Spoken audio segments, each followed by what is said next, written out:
Welcome to the OShow Special on the encampment crisis. This week, a Hamilton City Councillor put out a tweet that was so incendiary, it sent off a firestorm. We needed to have a conversation here on the OShow to hopefully find creative solutions and address this issue with evidence and compassion. Here's the thing, right? So I am a person with lived and living experience. So I spent 15 years on the streets of the city. I've lived in tents. I've broken into storage lockers to stay warm. And I have endured the hardship that comes with that for 15 years here. You know, I engaged in sex work and everything else to survive. And this is as a 15-year-old child, right up to around the age of 27. So I hear these things, and I'm 12 years into sobriety, and I'm a social worker and an advocate and a harm reductionist. And I'm out in the community quite often, and I find it extremely disheartening. I find it disheartening because the idea that people need to abstain from substance use in order to qualify for any sort of respect or dignity or well-being is abhorrent to me. These are human beings we're talking about, and having slept in a tent and watched my possessions being torn down and experienced that type of dehumanization, it's appalling. There's nothing quite like in this world when your suffering becomes invisible and qualifiable, that somehow you earned it because you failed in some facet is beyond me, especially during these economic hardships that we're dealing with now.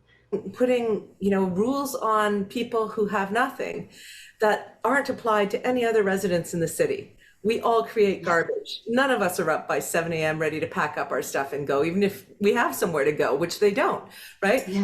And no drug use. I mean, alcohol's a drug. We can be. Right. So, I mean, how can we expect people who have nothing, who are struggling to survive as you've done, to follow rules that none of us could possibly do, even with our homes and our incomes and everything else? Well, first, let me talk about it from a social standpoint. So I've done outreach. I've run outreach programs in my leadership roles before with other agencies. And I'm going to tell you right now, you can't house somebody you can't find. Good luck. Good luck. Good luck getting that access to housing viewing looked at, if they even get it after waiting 7 years. There have been folks sleeping in tents that long, waiting for housing on that list. That is the reality of what we live in. And good luck getting them, because if they miss it, they miss it. And that's for most housing. So what do you do with that?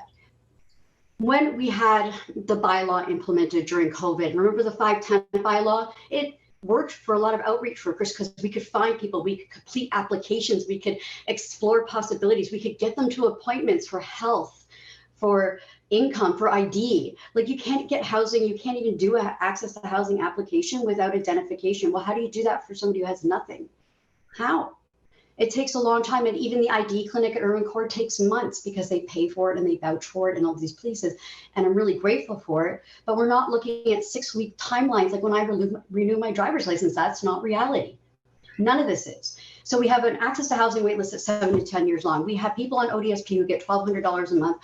A 1-bedroom right now that I live in, all right, and I make decent money, is $1,500 to $2,000. That's the average for 1 bedroom. A bachelor or a studio apartment is generally $1,200. So you're asking somebody to give up their entire income, no food, no groceries, no internet, no nothing, to live in a room with what? Where? On a mat? So I don't know what people expect, but this is not feasible. And half the rooming houses are now allocated towards students. So let's just say you're a disabled senior. There's no options for you. Sorry, long-term care is like a year-long waiting list. To get into a retirement home, you need to have all those family supports, a decent income. So we're facing the same barriers over and over and over again. And it's like, well, why can't they do this? Well, why can't they do that? How do you expect somebody to go find a job if they don't have a place to shower, change, and prepare themselves? Where's the stability around that? This is not manageable. We don't have answers, and building more condos isn't it. So when I see things like, hey, pack up every day at 7 a.m. Okay, so now you have injuries. You have an injury, because that's what happens when you're experiencing long-term chronic homelessness. There's lots of health conditions. You think somebody can manage their diabetes or anything in between? We know this. So you have an injury. How do you pack up that tent? And when you move that tent somewhere else, how's that worker going to find you? So it doesn't work. As for the policing and all these other bits, it's like beyond me. It's like, okay, so I have to sleep on the hard concrete tonight. If I need to get high on a little bit of fentanyl so that I can endure that pain, I don't know what to say to anybody who criticizes that. Where do you come from? Almost every person you speak to out there can tell you horrendous stories about the hardships that led them to where they are now. Nobody gets up and is like, geez, being in poverty and sleeping on the ground looks great. That's what I want to sign up for today. I'm in. You know, that's not what's happening here. The solutions, this is a complex problem. It's been happening for a long, long time. And we know this, right? We know there isn't affordable housing. We know there's not enough housing. We know the subsidized list is huge and long and it's not manageable. We know that nobody on ODSP or OW can afford any housing in the city. And the ones that do hold on with dear life, hoping not to be rent-evicted. That's what we know right now. So we think this problem is going to go away, or that punishing people for being poor is the answer. It's not. Contributing to dehumanization means that people, when they do get long-term housing after spending years in chronic homelessness, can't manage. They can't manage. Everything becomes a treasure. That's why we talk about the garbage. Yeah. Guess what? When you have nothing, everything does become a treasure. That teddy bear somebody threw out, that's a treasure, you know? And I don't think people like understand that on a really prophetic level, because you got a nice house to store your things. It's different for those that do not. I remember I was at the shelter many, many moons ago. I had a little tent built out. This is where the AW is now on Barton Street. And I had this like little picture of my mom in a silver frame, and it got thrown out. When that was the only thing I had for her. She died. So like, I think about what that feels like for people. You're tearing their stuff, you're throwing it out, and you don't know what's of value. And if everything becomes a treasure and demanding these garbages, it's like beyond me. This isn't the answer. I think that we have a huge gap between people who are housed and people who are experiencing houselessness. And I feel like we need to explore out of the box solutions in regards to community building stuff like we see Keeping Six doing now with syringe cleanups and helping people manage the waste around encampments. We need to start rehumanizing, man, and like demanding people pack up their entire lives, no matter what situation they're in, dismantling encampments so no worker can ever find them, so they can never, ever be housed, is not the answer. Removing encampments so far out of eyesight that they're so unsafe that we're putting like women and gender diverse folks at jeopardy is not okay. We need palpable solutions. And I know that they're manageable. Lots of different places are doing different things, and we can come together and collectively find a middle road that is not going to police, dehumanize, and punish people further, because they're already punishing themselves, those with substance use dependency, than they already are. So I don't know what else to say. I don't know how to make somebody understand what that's like. Well, I think you've done a hell of a job just in the last 5 minutes helping me to understand it. Let me go to you, Robert. First of all, your thoughts on what you're hearing from Kimmie, but also, you know, when she brought up about there's a middle ground, there has to be something where we're not dehumanizing. That's why I wanted you on, because your expertise, you're helping teams to look at better ways to find solutions, right? And so can you tell me a helicopter honeypot, like maybe for John Paul watching, or any other counselors or anyone across the OShow audience who are wanting to help solve this, like what can we do better than we're doing, better than that tweet? Well, Laura, first of all, thanks for seeing my tweet and inviting me on. Even just to sit here and listen to Kimmie explain what her experiences have been and what she's seen is a meaningful experience to me already. So thank you, Kimmie, for sharing and for doing the labor that you do. Yes, I'm not here as an expert on the issue per se. I'm very much a father, someone trying to raise a conscious child in the city of Hamilton, and as someone who cares about my neighbors. And so all I can offer is this idea that we can think better about the ways in which we handle our most intractable problems. And since the tweet mentioned honeypots to helicopters, and you brought it up again, Laura, I'll jump into this anecdote, which is very important to me, because this was the kernel that helped me transition from being a business lawyer to a creative thinking facilitator. And I still have that lawyer mindset a little bit that I'm working through, which is one of very critical thinking. Lawyers and my brethren out there, they know you're very good at thinking critically of issues and thinking on behalf of clients and thinking on behalf of an issue. But sometimes in that, we lose the ability to pause, take a breath, take a beat, and think expansively, think abundantly, think creatively. And so what I learned in hearing the story of honeypots to helicopters was when I was learning what's called creative problem solving. And so it goes like this. There was an organization, a company in the US, a hydro company, which any Canadian would be familiar with, having an issue of getting their lines iced over in the wintertime.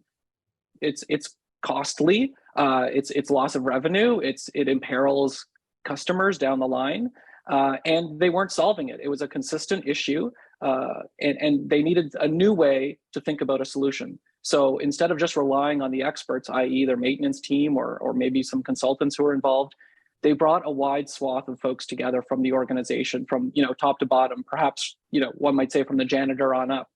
And they allowed the space. So we're into creative thinking here, right? We've separated creative from critical thinking. So the space is one of non-judgment, wild ideas, many ideas, and what's called yes-anding. So for anyone who's done improv, and man, I wish all counselors would take improv class, you just start to yes-and ideas that show up, right?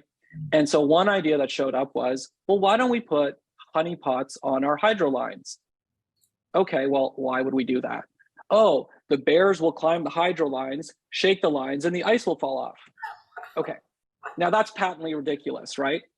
But the beauty of the moment and the beauty of that experience is that they allowed it to continue. They breathed some room for that to continue. So if we're going to do that, if the bears are going to save us, how are we going to get the honeypots onto the hydro lines? Well, okay, first obvious idea, right, is climb the line, put the honeypot on top.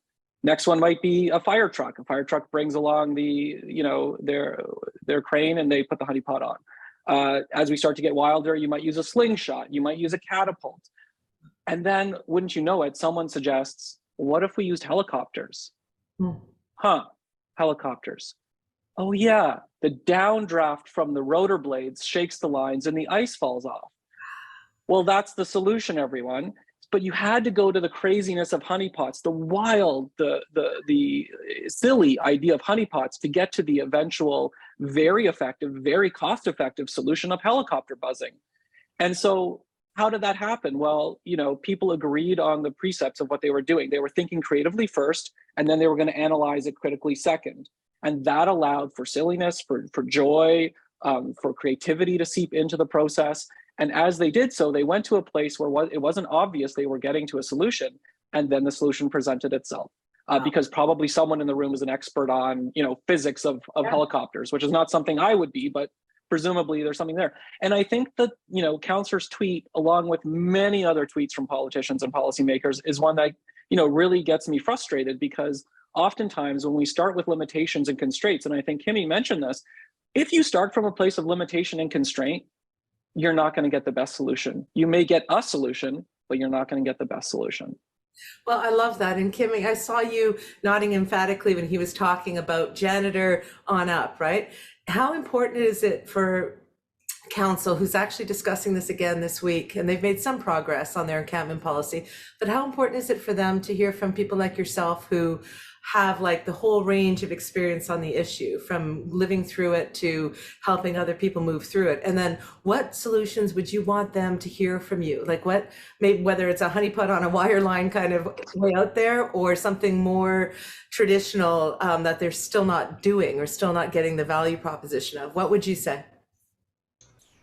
Well, there's a lot of thoughts on this subject. And yeah, so first and foremost, in the social service sector or the not-for-profit sector, we always talk about evidence-based. The problem is that when something becomes evidence, it's then irrelevant, because to get something through peer-reviewed journals and all those pieces takes a long time. We've been doing the housing first model for years, but the reason it's not effective isn't because it wasn't a good idea, it's because it wasn't executed appropriately. So they invested in the housing, but not in the necessary social supports afterwards.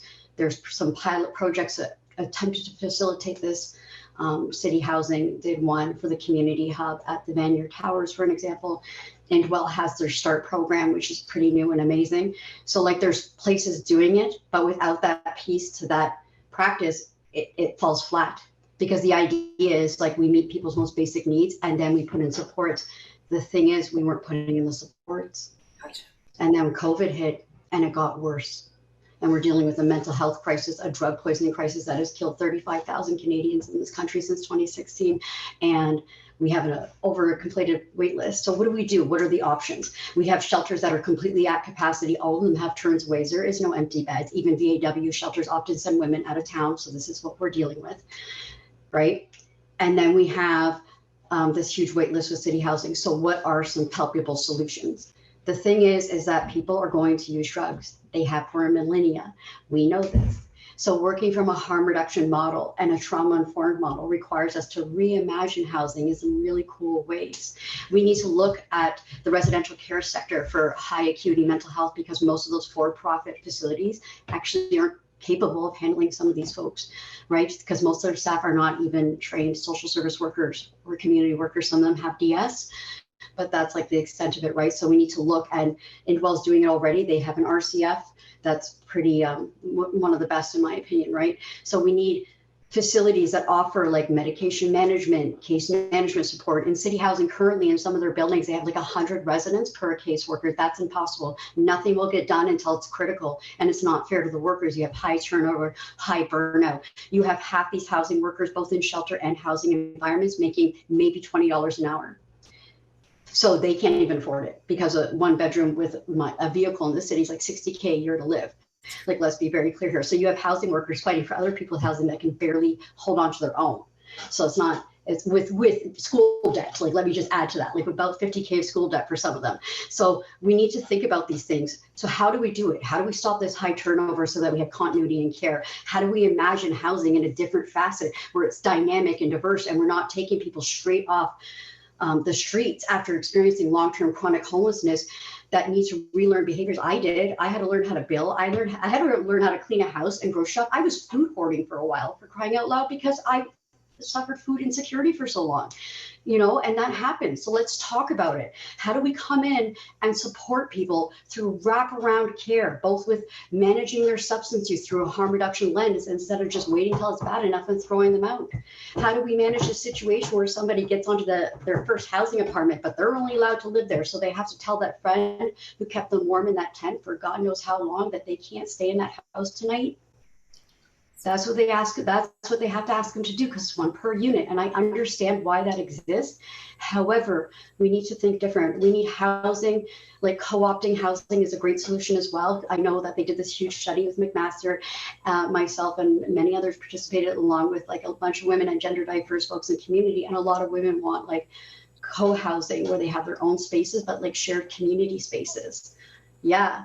And then we need dynamic housing. We need housing for people who only have semi-independent case management needs, like the occasional, whatever, like little flare up where they're like, I can't manage my neighbors, and they're disgruntled with their neighbors kind of stuff, right? Then we need ones that are more intensive: medication management, substance use management, eviction prevention. We need to look at this and the diversity of it. And we need to understand that we already have the data on this too, for the most part, through the HIFA system. So we know that anybody that's above an 8, right, through the HIFA system, we know that they are high needs. So we have some raw data we can pull from to see how much money should be invested into what kind of housing, right? That exists already. And then on top of that, there's women who use substance use who get put into buildings where maybe their children can't visit them for supervised visits because those buildings are not safe enough. So let's talk about having safe communal spaces for that.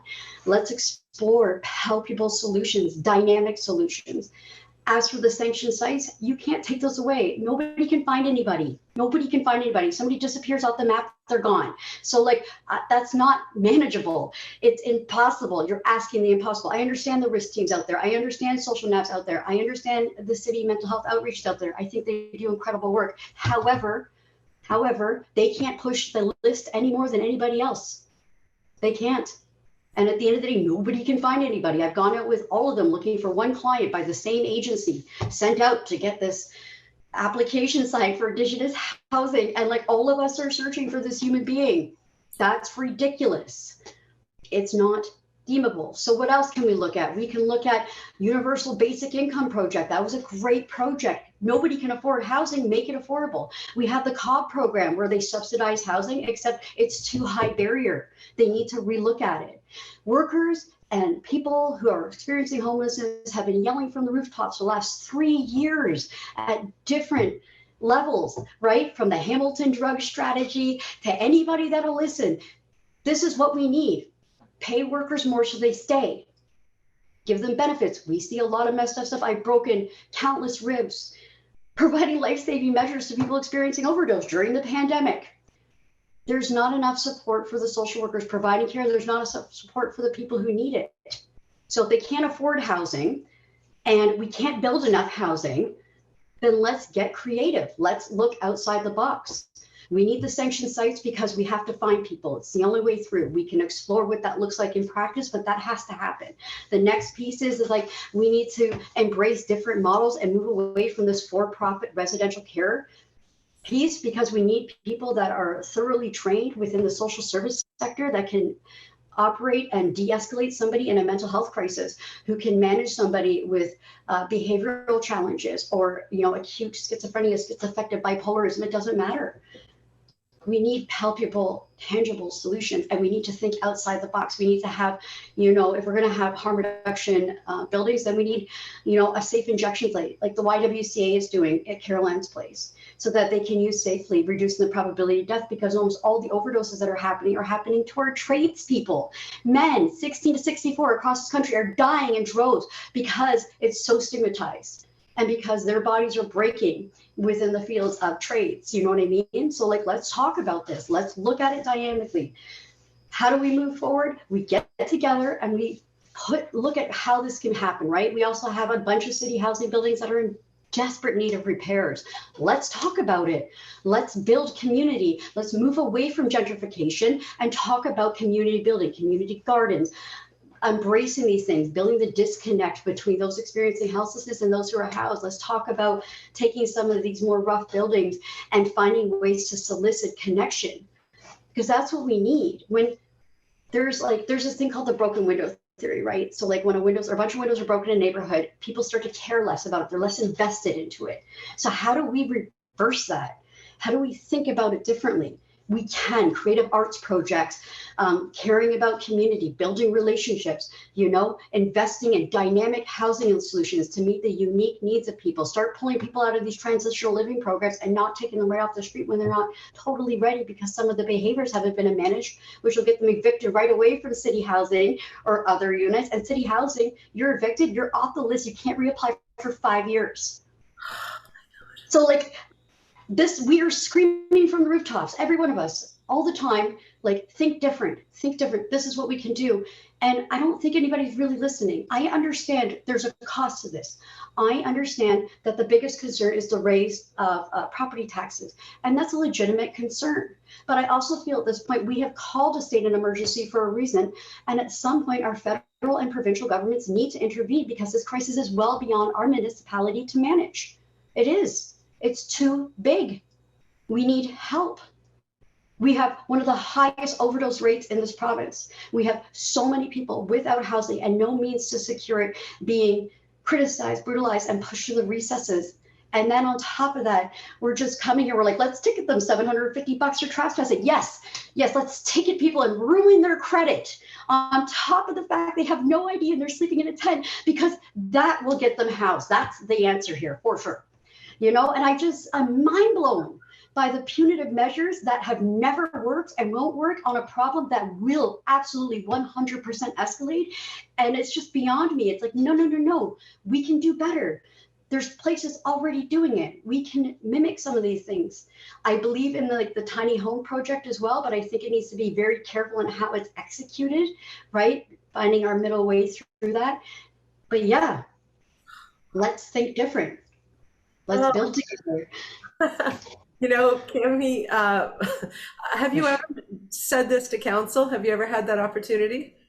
I did delegate to City Council actually before they enacted all those emergency acts. Me and Liv Mancini did. Well, I'm hoping they all watch this and hear it again in case they missed it the last time around, because you've got more insight and solutions to this. The list you listed at times, I don't know about you, and we'll wrap up the show because I promised you both we'd keep it within a half an hour. But Robert, when I'm listening to her list of solutions, and issue identification, but solution.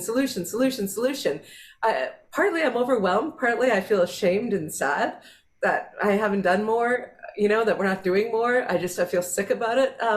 Robert, coming from your expertise on getting people to creative solutions and processing through this stuff, any last thoughts for our council audience and our broader audience on this, the politicians who watch the program? Sure, Laura. Yeah, Kimmie's remarks leave me with two sort of thoughts. One is clearly the work is being done. A lot of work is being done. And the question is, how does that bubble up? How do we help that bubble up? How do we help it be seen? And two is more of less of around my expertise and more of like sort of a reminder to this mantra that a mentor once shared with me that I think is reinforced in this conversation and has to be reinforced at the level of policymaking, which goes like this: I am you, I am not you, I'm nothing but you. And if we can hold that in our hearts while we think about these situations and not other each other when we are in tough situations, that is both the foundation, I think, for good neighborliness, but is also imperative to creative thinking, because you need to feel as though everyone in the room has something to offer, right? And has and is given the space and the safe situation in which they can share what they need to share in order for the group collective to think effectively. And so when you start with tweets like the councillor's tweet, you end up already creating this blockage, this like, I'm not open to hearing about ideas and solutions that involve these X number of things. And so then the people who might be willing to share, I think it sounds like Kimmie would share no matter what, but there may be other folks who would come into a room like that or come into a space and not be willing to share as much because they understand that, the ears are being covered or the eyes are being shut. And that will not get us, again, to the best solutions that we possibly can. And the question is, how can we think better about these things? And there has to be some incentive for someone like Councillor Danko to tweet like that. And what is that incentive? Well, it can't be too much on the money side of things, because I don't know that you get a lot of donors at the municipal level. Is it votes? Is he locking in future votes from people that he's spoken to? I don't know what those incentives are to come up with a tweet that is a tweet full of constraints to creative thinking. And I would want to investigate, more than just this councillor, but like politicians generally. Why is it that we allow them to come from a place of constraint and scarcity on issues? It's because we as voters are incentivizing them to do that, to stake out a position. And once they've staked out that position, they're stuck to it. Otherwise, they become flip-floppers or wafflers, right? And nobody wants to go into a political campaign labeled with that. So we as individuals, as residents, have to talk to our councillors, have to talk to the city hall, and let them know that we value, that we will put in place people who think like this. And I think, to Hamilton's credit, we probably did a little bit of that in the last election, right? Yes. We had certain values around who we wanted to see in council, and that shifted council. Yep. Now, one of my sad little anecdotes was I spoke to a person running for council who was reelected. And I said, look, you've got my vote, 100%. The only thing I want to ask you is, can I see you and your other councillors play together more often? Because I think if you play together, you open up avenues to this creative thinking, to the ideas that Kimmie has helpfully listed for us. Your mind, your heart become more open, right? You see that if you have kids, if you work with kids, the same thing applies to adults. Play will lead adults to better places. And you know what she said to me? She said, I don't trust my fellow councillors to play with them or to even, frankly, talk openly with them. And hopefully that's changed. Hopefully now we're at a place where we have a council that we can trust. But it seems to me this tweet is starting to create the wedge. It's going to create the wedge. I'm seeing it online between councillors. That wedge is creating distrust that we're going to do this collectively, that we're in this together. And if you have that distrust, you reduce any chance of getting to our very best solution on this issue. Thank you both. I hope you both come back on the OShow in the future. Thank you to our audience who, I know is going to watch this and be moved by it, but let's move that forward to our councillors, to other levels of government, to Kimmie's call to action. It's only going to get worse, and people are dying and suffering terribly. We have to make this priority number one, both in Hamilton and across Canada. Thank you both so much for being on the OShow, and thank you for watching and subscribing. And we'll have more on this subject, I promise, going forward. Thank you both. Thank you. Thank you, Laura.